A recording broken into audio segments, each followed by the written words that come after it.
ટેકનોનો એક ફોન આવ્યો છે કેમોન 19 નિયો કરીને. હવે આ ફોનની તમે જે કન્ડિશન છે ચેક કરો. ડિસ્પ્લે તૂટી ગયો છે અને ફ્રેમ પણ જે છે તૂટી ગઈ છે. કોમ્બો જેના ઉપર ફિટિંગ થાય છે એ ફ્રેમ પણ તૂટી ગઈ છે. હવે આપણે આ ફોનને તૈયાર કરવાનો છે. જો ભાઈ ટેકનોનો ફોન ની જે મિડલ ફ્રેમ છે એ આવી રીતના તૂટી ગઈ હતી, તો એ કમ્પ્લીટ આપણે બધા સ્પેર પાર્ટ આમાં નાખી દીધા છે. કમ્પ્લીટ રેડી થઈ ગયો છે ફોન. કોમ્બોની ક્વોલિટી ચેક કરો, સ્મૂથનેસ ચેક કરો, ફિટિંગ ચેક કરો.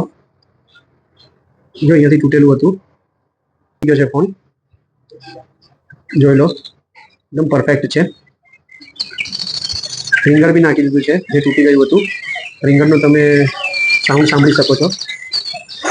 ફિંગર તૂટી ગયું હતું તો પણ આપણે નવું નાખી દીધું છે. તમે પણ આવી રીતના ટોટલ લોસ ફોનને જો મધરબોર્ડ ચાલુ હોય તો બનાવી શકો છો એકદમ વ્યાજબી ભાવે.